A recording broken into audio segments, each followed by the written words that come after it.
Welcome back to Filling in the History. This is the amateur historian again. This is our 23rd episode. Today we're going to be talking about Doctrine and Covenants 58 and 59, along with some minutes to a meeting and the license of the bishop of the church at the time, Edward Partridge. So kind of fun stuff today. Definitely not as long as last episode, but thanks for sticking with us. Again, YouTube, Spotify, and Apple Podcasts. Go enjoy. This is looking at church history through the lens of the Joseph Smith papers specifically. These guys are right over here to my left. And we're going to be constraining our research to that and just kind of showing what we found in the Joseph Smith papers for these particular revelations. So we're going to dive into part one today. There's going to be 2 parts today, 4 documents total. The first thing that we're going to talk about is what we now call section 58 from the Doctrine and Covenants. The first version of this that we have is from Revelation Book 1, and it is in the handwriting of John Widmer. We get some verse numbering in the hand of W. W. Phelps for its publication in the Book of Commandments. And there are some corrections to the text, and this is where things get fun again. This is a little thing about reading this little teeny tiny details that I love. The last name additions that you see in the hand of Joseph Smith himself. For some reason, he wanted people to know exactly who was being spoken about. So that's what you get, last names for all these people in the hand of Joseph Smith Jr. Some additions in the hand of Sidney Rigdon, specifically this statement. It says, unto the church in Ohio to receive monies to purchase lands in Zion. So a little addition there, done a little later on before publication. This revelation is chapter 59 in the original Book of Commandments and section 18 in the 1835 Doctrine and Covenants. We also get a copy of this in the manuscript history, and we'll get into the introduction that the manuscript offers us here in a moment. What's really fun today, we also get this revelation in an anti-Mormon book called Mormonism Unveiled, which is written by Eber D. Howe. It was published in 1834. And the copy that we have is actually in the Church History Library. So there is, some anti-Mormon tracts apparently that we hold in the Church History Library. So it's kind of fun. So there is an introduction for this revelation from Mormonism Unveiled. We'll get to that as well because it's all fair game. We don't really go for or against here. It's just the data that we have. And that's one of the things I really love about the Joseph Smith papers. So there you go. There are no differences of any kind, even to the dates from 1981 and the 2013 section headings. So if you read either version of those section headings that the church puts out, they're exact same wording. So there you go. So that's enough about the paper that we have, the papers that we get to read from. Some introductions here. The Revelation Book 1 gives us a lot of et ceteras. So hold on to your horses, et cetera, et cetera. It says 61st Commandment, August 1st, 1831. A revelation given to the elders who were assembled in on the land of Zion, directions what to do, etc., etc., etc. There's a lot of et ceteras. Not much in contemporary published works for this, just kind of revelation given on August of 1831 from the Book of Commandments and the Doctrine and Covenants at the time.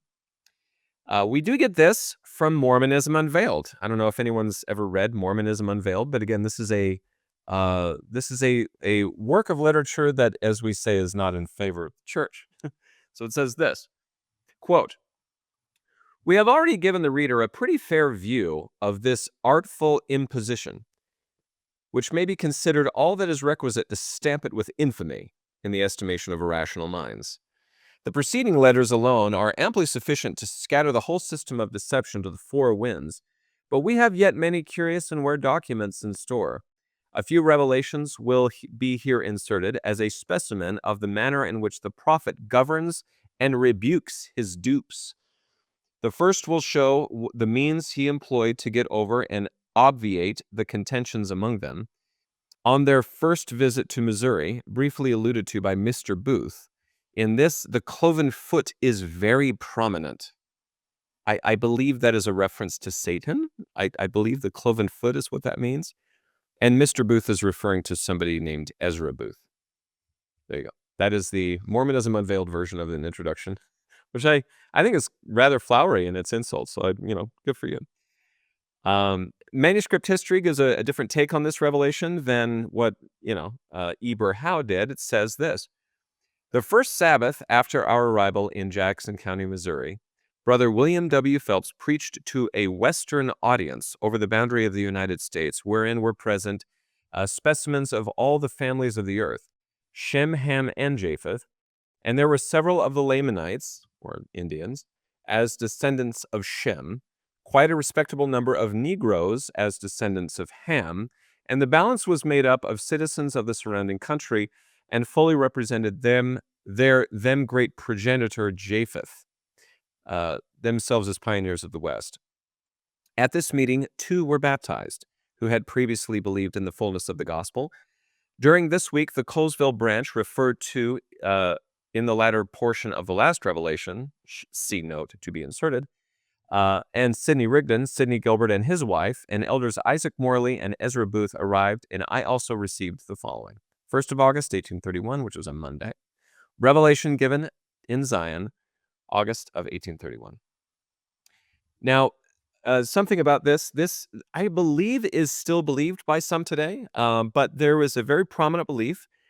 Shem, Ham, and Japheth, if you do not know, are the 3 sons of Noah who built the ark and survived the flood. And the belief was, and perhaps still is by some, is that there are 3 races, and that these 3 races are descendants of Shem, Ham, and Japheth. That's how we get the 3 races. And the idea here is that Shem, or some people call them Shemites or Semites, this is where anti-Semitism perhaps comes from in some circles, is the idea that these are sort of maybe, again, Hebrews, so to speak. So Genesis follows the line of Shem. That's where you get Abraham and Moses and so forth from that.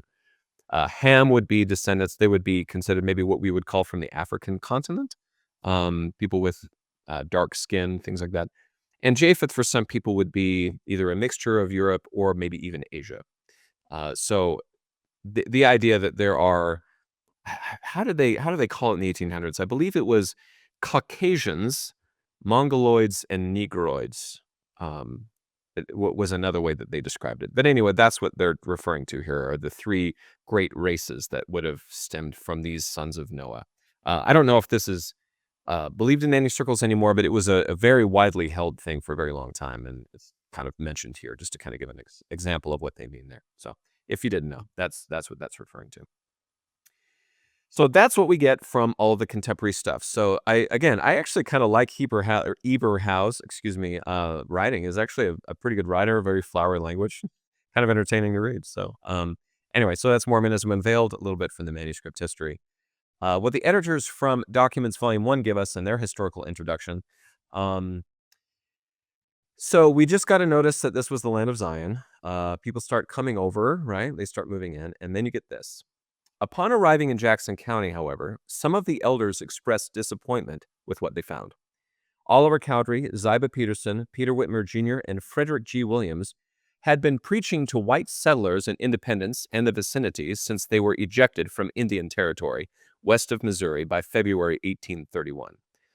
Despite their efforts, those arriving in Missouri in July found fewer than 10 converts, whereas some had expected a burgeoning community of believers and perhaps a settlement that would soon be able to accommodate the migration of church members. Further to this, meanwhile, tension arose between Bishop Edward Partridge and Joseph Smith. The revelation of 20th of July called Partridge to manage the property of the church and, quote, see to all things as it shall be appointed, unquote, by God's laws. With the assistance of Sidney Gilbert, who had been appointed an agent unto the church to buy lands, according to one observer, Partridge argued with Joseph Smith about the quality of the lands selected for purchase. The disagreement apparently generated hard feelings on both sides. Partridge considered Joseph Smith abusive, while Sidney Rigdon accused Partridge of having insulted the Lord's prophet. So, a little bit of infighting here, which led to this revelation. So we get this further in the historical introduction. In the wake of this incident, and faced with the daunting prospect of actually building the city of Zion, Joseph Smith dictated this 1st August revelation, probably at Independence, after addressing the, quote, unbelief and blindness of heart, unquote, of Partridge and others. The revelation gave further directions for the establishment of Zion, as had been promised in the 20th July revelation. The revelation instructed Joseph Smith to return to Ohio, directed those appointed to build up Zion to take the initiative in moving their families to Missouri, and encouraged the elders to look beyond the land's undeveloped condition and focus on its prophesied glory. The revelation also anticipated a major migration to Jackson County and provided information about the key roles that the bishop and the agent would play in regulating that migration by making known from time to time the privileges of the lands or the number of individuals that the church community could accommodate. Conferences of elders were to help control the migration as well, providing counsel on who should move. Okay. So there's a lot of very practical things going on here, and apparently Joseph uh, and the prophet and the bishop of the church, Edward Partridge, got into a bit of a fight over this, and apparently Joseph Smith is reported to be a little abusive about it. So, from footnote 3 to this introduction that we have, we get, according to Ezra Booth, the arriving elders expected to find a large church, which Smith said was revealed to him in a vision Oliver had raised up there. Instead, they found a congregation consisting of only 3 or 4 females. For Booth, who left the church in fall of 1831, this disappointment was difficult to overcome. Apparently, 7 people had actually been baptized in Jackson County by this time, including Joshua Lewis and other members of his family. So the idea that Joseph Smith had this revelation of like, or this vision that, there's all these people and Oliver's done all this stuff and they show up and there's like maybe 10, maybe 7. And so that was very hard for Ezra Booth. He wound up leaving the church, and he, again, is the person referred to in Mormonism Unveiled with Eberhau writing. So I guess an early leaver of the church. They would have called them apostates back then, but somebody who left the church. So yeah. There you go. A little bit of a disappointment there. So a little bit on content and footnotes that we get. From the words of the text, we get this. Quote, "My servant Edward Partridge, and appointed him his mission in this land. But if he repent not of his sins, which is unbelief and blindness of heart, let him take heed, lest he fall." And footnote 11 to this. On the 5th of August, 1831, a few days after this revelation was dictated, Partridge wrote a letter to his wife Lydia, wondering if he would be able to fulfill his station as bishop, quote, "to the acceptance of my heavenly Father," and asked her to pray for me that I may not fall. So this, again, it looks like a very stressful time in the life of Edward Partridge, who was getting maybe a little bit berated by the prophet and then felt a little under it since then. So having a difficult time here in Independence. It was not a sort of a happy meeting, I guess is the point that I'm making here. Further down in the Revelation we get, "Behold, his mission is given unto him, and it shall not be given again. And whoso standeth in that mission is appointed to be a judge in Israel, like as it was in ancient days, to divide the lands of the heritage of God unto his children, and to judge his people by the testimony of the just, and by the assistance of his counselors according to the laws of the kingdom which are given by the prophets of God. For verily I say unto you, my laws shall be kept on this land." Footnote 12 to this says, these counselors were Isaac Morley and John Corrill, who were, quote, "ordained assistants to the bishop," unquote, at the June 1831 conference. In referring to Bishop Partridge as a judge and his assistants as counselors, the revelation parallels Isaiah chapter 1, verse 26, which says, "I will restore thy judges as at the first, and thy counselors as at the beginning." And here you would have, once again, what I would consider to be the first presiding bishopric of the church.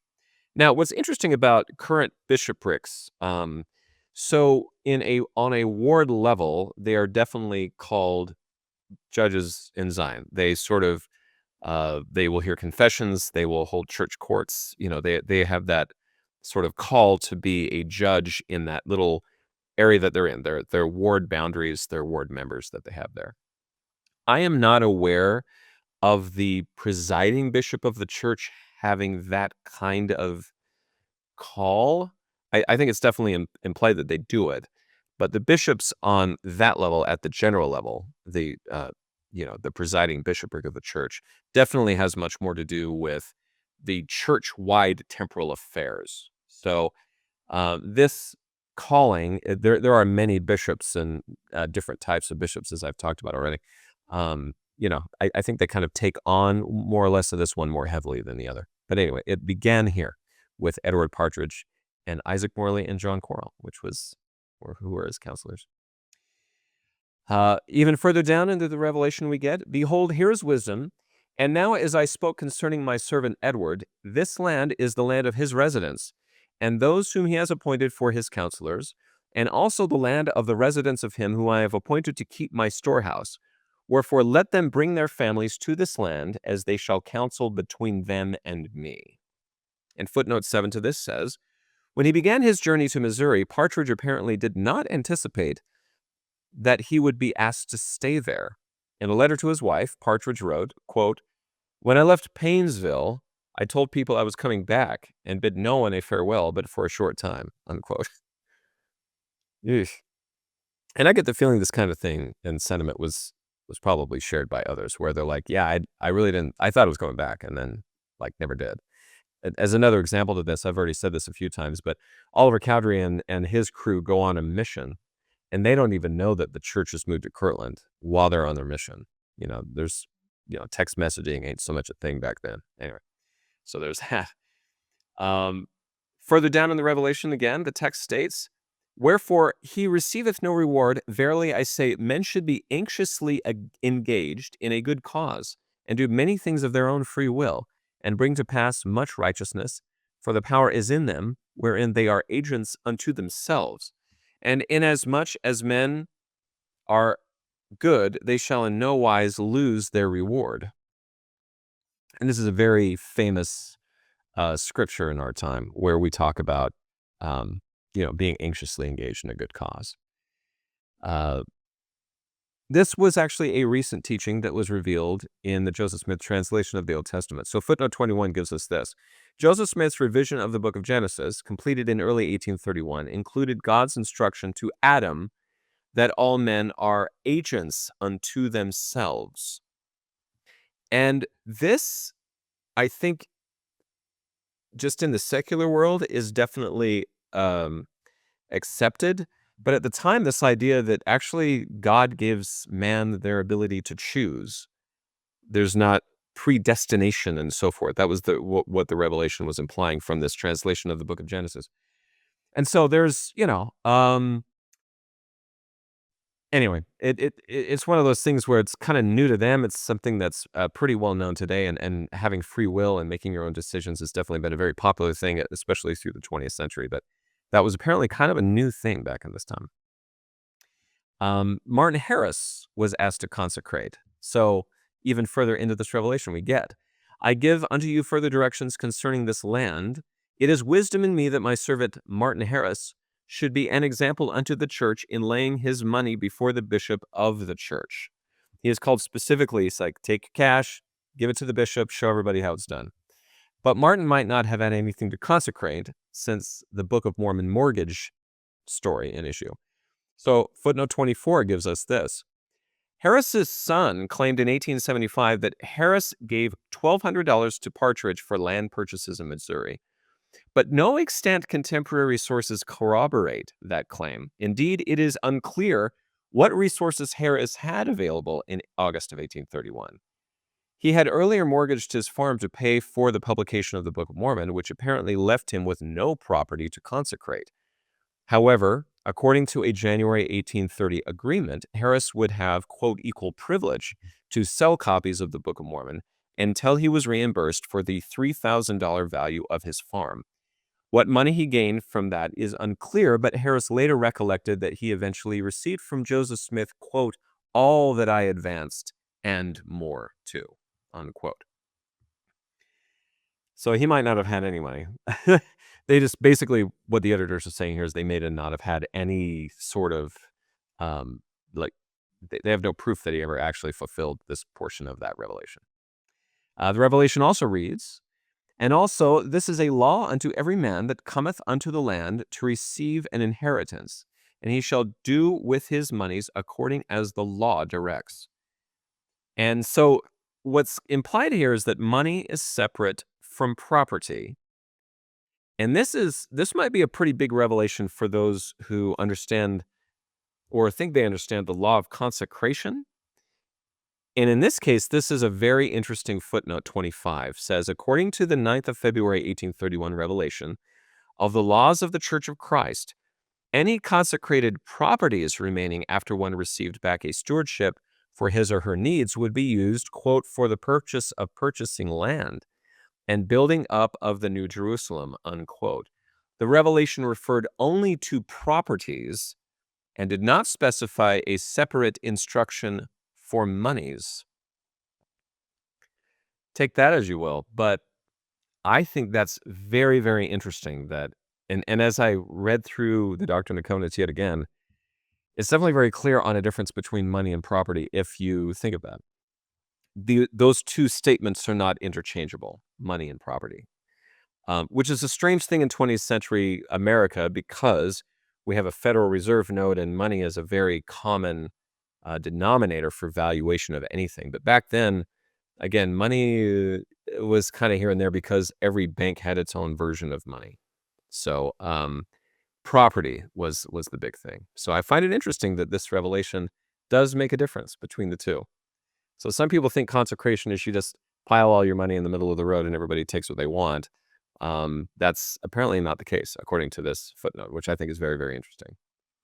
The text also gives us, now verily I say concerning the residue of the elders of my church, the time has not yet come for many years for them to receive their inheritance in this land, except they desire it through prayer, only as it shall be appointed unto them. For, behold, they shall push the people together from the ends of the earth. Wherefore assemble yourselves together, and he that is not appointed to stay in this land, let them preach the gospel in the regions round about, and after that, let them return to their homes, let them preach by the way. Footnote 31 to this. Apparently not all elders were appointed to move to Missouri at this time. Later in this revelation, the elders were told to supervise the gathering, while a later revelation clarified that Joseph Smith would have power, that he shall be enabled to discern by the Spirit those who shall go up unto the land of Zion, and those of my disciples that shall tarry. Okay. Just again, a kind of a different take on what these people were actually to be doing. Then we get this a command specifically to Sidney Rigdon. It says, I give unto my servant Sidney Rigdon a commandment that he shall write a description of the land of Zion and a statement of the will of God as it shall be made known by the Spirit unto him. So footnote 36 to this says, a later Joseph Smith history recounts that after this revelation's dictation, quote, we sought for all the information necessary to compose a description of the land of Zion. However, the description that Rigdon composed was not acceptable because he had, quote, received not counsel, but grieved the Spirit, unquote. A 30th of August, 1831 revelation instructed him to try again, warning that, quote, if the Lord receive it not, behold, he standeth no longer in the office which he hath appointed him. His second attempt was apparently accepted. That was a close one. Write your descriptions well, apparently. That was a pretty big deal. The Revelation also gives us, and let my servant Sidney consecrate and dedicate this land and the spot of the temple unto the Lord. And footnote 45 clarifies this. On the 2nd of August in Caw Township, Missouri, Rigdon, quote, consecrated and dedicated the land for the gathering of the saints. On the 3rd of August, Joseph Smith laid a cornerstone for the temple, and Rigdon pronounced the ground dedicated unto the Lord forever. And that is the Independence, Missouri Temple. So, or the temple lot, the temple grounds, if you will. Revelation is a chastisement to Ziba Peterson, and this gets, I kind of joked about this in a previous episode where Ziba might not have locked his heart on his mission. So here you go here. It says, quote, "Let that which has been bestowed upon Ziba Peterson be taken from him, and let him stand as a member in the church and labor with his own hands with the brethren until he is sufficiently chastened for all his sins, for he confesseth them not, and he thinketh to hide them." What are we talking about there? Footnote 51 says this: Peterson had traveled to Missouri with Oliver Cowdery, Peter Whitmer Jr., Parley P. Pratt, and Frederick G. Williams. Ezra Booth wrote that Whitmer and Williams had informed him that Peterson was guilty of conduct on a parallel with a man who enters into a matrimonial contract with a young lady and obtains the consent of her parents. But as soon as his back is turned upon her, he violates his engagements and prostitutes his honor by becoming the gallant of another, and resolves in his heart and expresses resolutions to marry her. Peterson confessed his transgression at the 4th of August conference, and a week later married Rebecca Hopper of Lafayette County, Missouri. So apparently he was kind of throwing himself at two women at the time, maybe making overtures to the intent of being married. Anyway, that turned into a pretty big problem, and he apparently confessed that that is what he did. So Ziba Peterson, man, you gotta lock your heart. Anyone going on a mission, you gotta lock your heart. Anyone being on a mission, you'll know what I mean by lock your heart. Anyway, we'll move on from that. Ziba has hopefully repented. The Revelation kind of concludes with us saying the gospel must be preached unto every creature with signs following them that believe, and behold, the Son of Man cometh. Amen. Footnote 56 to this from Documents Volume 1 says, regarding the closing words of this revelation, Ezra Booth wrote, "The elders of the church by commandment given in Missouri, and of which I was both an eye and ear witness, are to go forth to preach Mormonism to every creature. And now, said Mr. Rigdon, quote, the Lord has set us our stint, no matter how soon we perform it, for when this is done, he will make his second appearance," unquote. Now, whether or not he said that is, again, we'll have to figure out. This is from Ezra Booth, who, again, later left the church, later in later in the fall of 1831. So there you go. That's section 58 of the Doctrine and Covenants. And we're going to do a quick minutes of the meetings, and then we'll be done with part 1. So this meeting was on the 4th of August, 1831. And this is found in Minute Book 2. So this is the handwriting of Ebenezer Robinson. And the historical introduction we get for this is, on the 4th of August, 1831, a group of elders convened that conference at the home of Joshua and Margaret Kelsey Lewis in Cott Township, about 8 miles west of Independence. The Lewises had been converted the previous winter by the missionaries sent to preach to the American Indians. And if you remember, this is a very, very small group of people that, when the saints arrived, that was it. Those were the converts that you had. So they had a conference in their home. So what's the content of it? Well, again, these conference minutes are short, so I'll just read them off to you. It says, the conference opened by singing glorious things, etc. I love how they use etc. Anyway, prayer by Brother Edward Partridge, exhortation to obedience to the requisition of heaven, by delivering a charge in the name of the Lord Christ to the bishop, rulers and members of the church planted in their inheritance in the land of Zion, by Brother Sidney Rigdon. Confession by Brother Ziba Peterson of his transgressions, which were satisfactory to the church, as appeared by unanimous vote.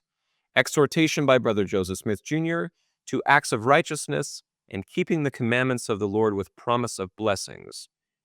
31 members present who, with the elders, partook of the sacrament, closed by prayer by Oliver Cowdery, clerk.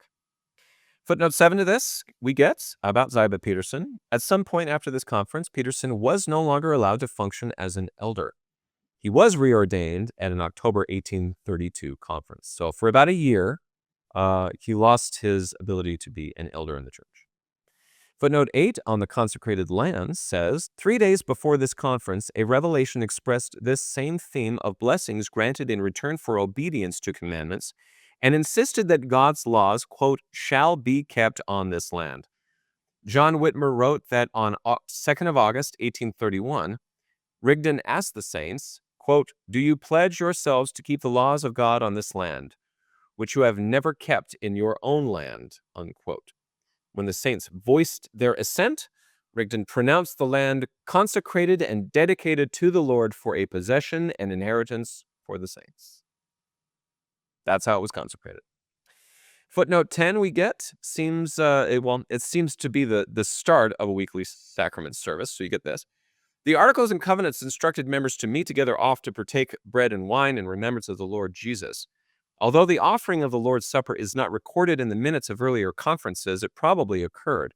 For example, a later Joseph Smith history recounts that the sacrament was administered to the first conference, held in June 1830. 3 days after this 4th of August 1831 conference, Joseph Smith dictated a revelation stating that those, quote, "whose feet stand upon this land of Zion," unquote, should go to the house of prayer and offer up sacraments upon my holy day, apparently prescribing the weekly observance of the Lord's Supper. And we're going to be getting into that in the next section. So this concept of like a weekly sacrament service and that the sacrament was going to be part of church, so to speak, kind of begins around here. So here we are in August of 1831. And as we will get to in the next part in section 59, that's when it's really formalized. Like, here's what you need to do on the Sabbath day, and how the sacrament relates to that and all of that jazz. So there you have it, section 58 in the minutes of a meeting. Ziva Peterson didn't lock his heart, stayed out of being an elder for about a year, came back. So glad he stuck with it. But that is it for part 1. Stay tuned for part 2 and 2 more documents, and then we'll be done for the day. Thanks.